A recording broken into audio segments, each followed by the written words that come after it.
podcast. Jebuth.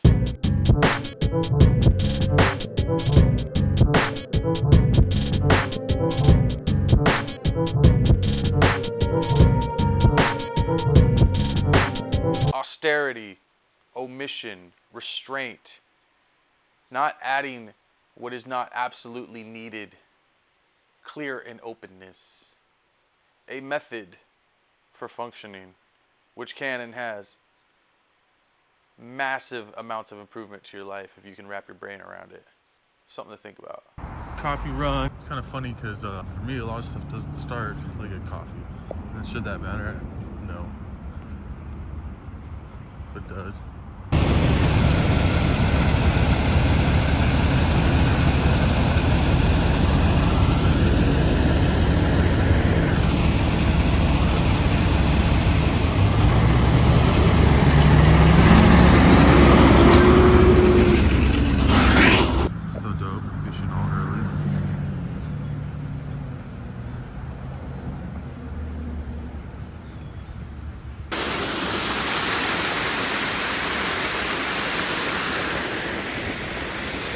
It's funny because I'm all pumped just walking around. It's interesting what makes you excited. So I've been thinking kind of about schedules and career, especially if you have kids. Kind of like your schedule doesn't permit and your career doesn't pay enough, like you and the kids are kind of messed up. You know, you're mixing in work, money, life balance, health, and like a lot of that stuff just doesn't even, I mean, obviously the money is probably your most important to be able to have a lifestyle, right? But then health is like thrown to the back of the line. Kids are just like, oh, sorry, I gotta work. And God forbid you pick the wrong career, you might not even make enough to do any of that, like to be healthy or to support your kids or help them live. And everybody's okay with it.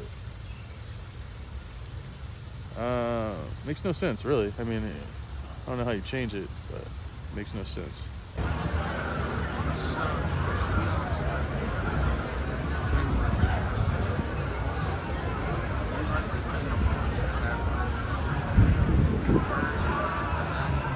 When we were kids, you used to always just find condoms laying around. Now, it's mass. I went to Florida. I've only been to Florida twice, and they were both in the last 18 months. It's an interesting place. It reminds me a lot of Orange County. It is highly overpopulated.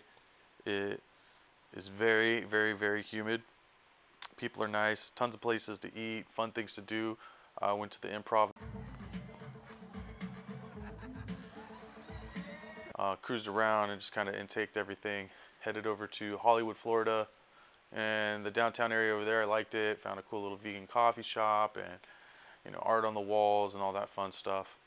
It's just interesting. The world is so big. I mean, America has so much different stuff going on, and everybody is only where they are at. So shout out to my Florida brethren. Ironically, I just finished reading Rum Punch. Rum Punch is by Elmore Leonard. Rum Punch is the story that they used or based the movie by Quentin Tarantino, Jackie Brown. This is about a girl named Jackie Burke. Jackie Brown, which I totally love and very familiar with, is why I read this book, takes place in Los Angeles in the South Bay. This takes place in Florida, right where I was at. So while I was reading it, I was on the plane, I got there, I was reading it while I was in town, and everything going on in here was all around me. It was like this crazy experience. But this is a great book. Highly suggest reading it. I love Elmore Leonard, crime, thriller type deal. And if you like Jackie Brown, you'll love the book. Totally different, because Quentin Tarantino, I think it is his only movie that he is based on a book. But it's totally his story now that I've read the book. It's not, it's just kind of, the bail bondsman and the girl stewardess and stuff. It's funny, they're flying into Palm Beach International, and I was right there, and I was like, oh my gosh, I'm reading this, and I'm there, and this is there, but I was, where Jackie Brown is in South Bay, and it just all just, it's crazy. But good read. Highly suggest you read it. Also caught the new movie Army of the Dead, starring Bautista. Pretty good zombie flick. I mean, you know what to expect from them. Beautiful way they cinematographed it. They do this out of focus thing that looks pretty cool. Haven't seen it much except when I do it on accident.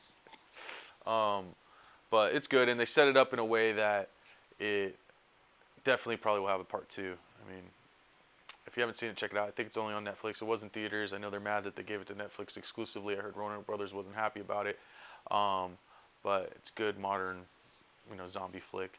And kind of heist thriller too, so that's always cool. I love it when they mix the two. Had to wear a mask for like, it felt like 10 hours while traveling. It is the biggest pain. It feels weird and like you're suffocating, and then like you're moving it to the side just to kind of get some fresh air without cloth on it, or just to be normal. And it's like, man, it's so uncomfortable, and I hope the world changes. I mean, I like wearing a mask. I just don't like wearing it straight. Ugh. I don't know if this is the way the world's going. That being said, read more books, stay amazing, be the best you. Podcast.